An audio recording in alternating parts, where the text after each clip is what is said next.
दोस्तों, भारतीय reserve bank यानी आरबीआई ने हाल ही में एक ऐसा कदम उठाया जो आने वाले समय में भारत की आर्थिक तस्वीर को पूरी तरह बदल सकता है। अब भारतीय रुपया धीरे धीरे अंतर्राष्ट्रीय स्तर पर अपनी पहचान बना रहा है। आरबीआई ने साफ कर दिया है कि अब भारत के निर्यातक यानी एक्सपोर्टर्स अपनी इनवॉइस यानी बिलिंग को विदेशी मुद्रा खासकर अमेरिकी डॉलर में नहीं बल्कि भारतीय रुपए में कर सकते हैं। ये बदलाव सिर्फ एक नीतिगत फैसला नहीं बल्कि भारत की आर्थिक स्वतंत्रता की दिशा में एक बड़ा कदम है। दरअसल अब तक भारत से जो भी निर्यात होता था उसकी कीमत आमतौर पर डॉलर में तय होती थी, चाहे कोई भारतीय कंपनी श्रीलंका को चावल बेच रही हो या बांग्लादेश को स्टील। बिलिंग हमेशा अमेरिकी डॉलर में होती थी। इसका मतलब ये था कि जब भुगतान भारत आता था तो पहले डॉलर को रुपया में बदलना पड़ता था और उस समय के एक्सचेंज रेट के हिसाब से एक्सपोर्टर्स को फायदा या नुकसान झेलना पड़ता था। अगर डॉलर का मूल्य गिर गया तो नुकसान सीधे भारतीय व्यापारी को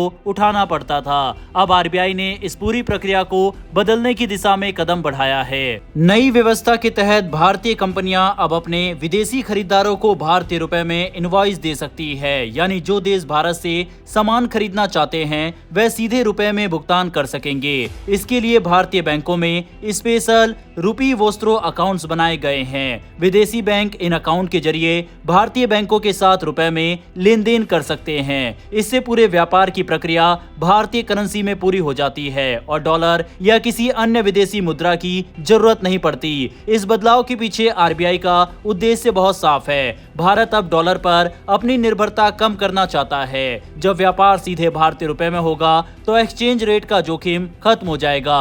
एक्सपोर्टर्स को ये चिंता नहीं रहेगी कि डॉलर बढ़ेगा या गिरेगा। उन्हें जितना तय हुआ है उतना ही रुपया में मिलेगा। इससे व्यापारियों का मुनाफा स्थिर रहेगा और व्यापार में भरोसा बढ़ेगा। साथ ही इससे भारत के विदेशी मुद्रा भंडार यानी फॉरेक्स रिजर्व पर भी दबाव घटेगा, क्योंकि बार बार डॉलर की मांग नहीं करनी पड़ेगी। आरबीआई का ये कदम सिर्फ आर्थिक दृष्टि से ही नहीं बल्कि रणनीतिक और भू राजनीतिक दृष्टि से भी बेहद महत्वपूर्ण है। आज दुनिया का लगभग 85% व्यापार अमेरिकी डॉलर या यूरो में होता है। इसका मतलब है कि वैश्विक वित्तीय व्यवस्था पर अमेरिका और यूरोप का काफी नियंत्रण है। अमेरिका चाहे तो किसी देश पर आर्थिक प्रतिबंध लगा सकता है, उसके बैंकिंग ट्रांजैक्शन रोक सकता है या स्विफ्ट सिस्टम के माध्यम से भुगतान रोक सकता है। लेकिन अगर भारत अपना व्यापार रुपया में करेगा तो डॉलर सिस्टम पर उसकी निर्भरता कम हो जाएगी और इस तरह अमेरिका की आर्थिक दबाव डालने की क्षमता भी सीमित हो जाएगी। पिछले कुछ महीनों में आरबीआई लगातार इस दिशा में कई कदम उठा चुका है। अगस्त में आरबीआई ने बैंकों को ये छूट दी कि वह बिना किसी अलग अनुमति के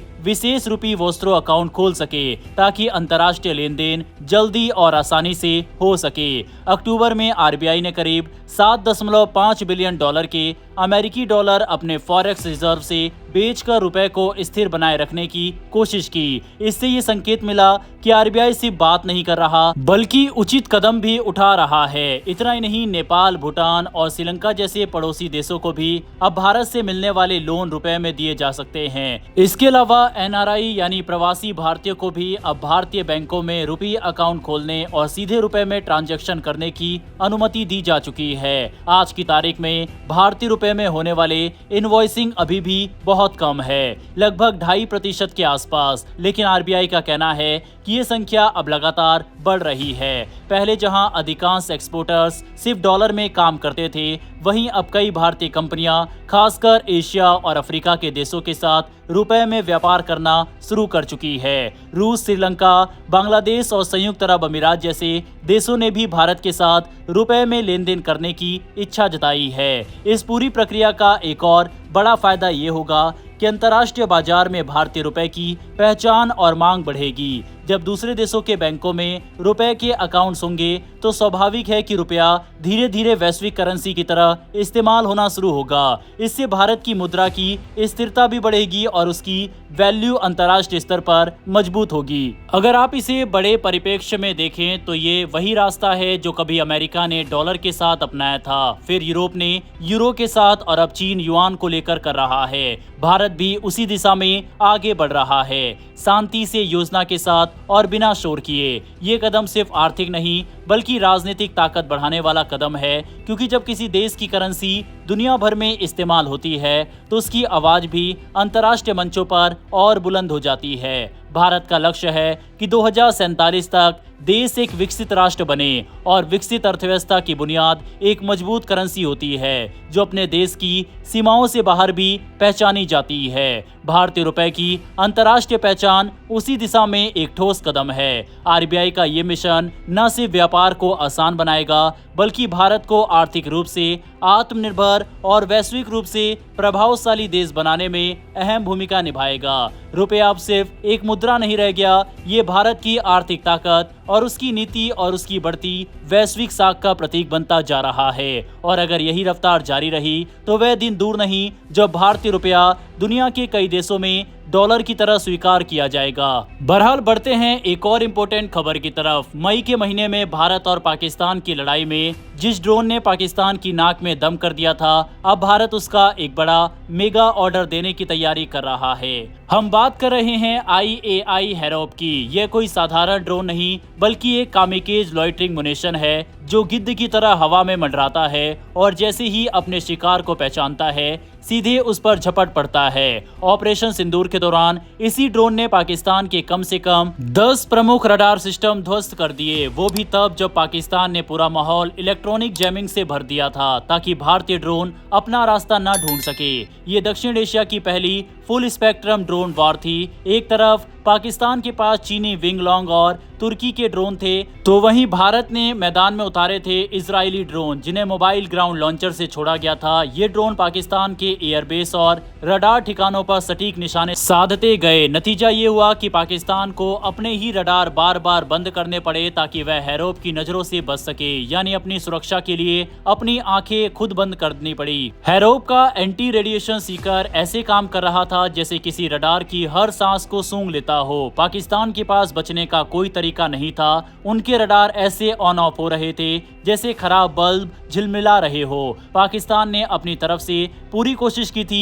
चीन से मिले J-16D electronic attack jets, jamming system और लिंक 17 नेटवर्क के जरिए उन्होंने जीपीएस को बेकार बना दिया था। लेकिन हैरोप की खासियत ही यही थी कि उसे जीपीएस की जरूरत नहीं पड़ती। इसका पैसिव रडार होमिंग सेंसर और इलेक्ट्रो ऑप्टिकल इंफ्रारेड कैमरा खुद टारगेट पहचान लेती है। 8 मई को हुई एक बड़ी कार्रवाई में 15 से ज्यादा हैरोप ड्रोन ने पाकिस्तान के सियालकोट, लाहौर और पंजाब सेक्टर में तैनात अमेरिकी, इटालियन और चीनी रडार सिस्टम को एक साथ निशाना बनाया। पाकिस्तान ने दावा किया था कि उसने 25 हैरोप गिरा दिए, लेकिन भारतीय आकलन के अनुसार नुकसान सिर्फ 10% से कम था। बाकी ड्रोन अपने 23 किलो वॉरहेड लेकर सटीक लक्ष्य पर जा लगे।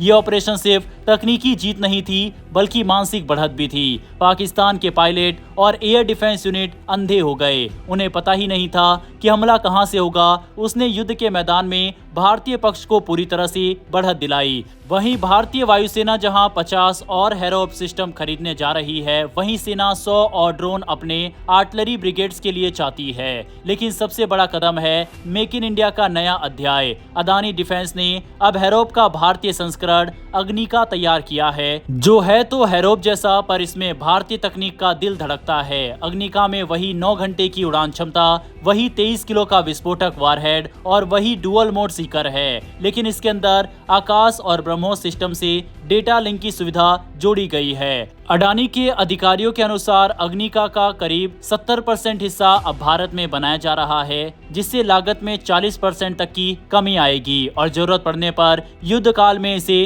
तेजी से बनाया जा सकेगा।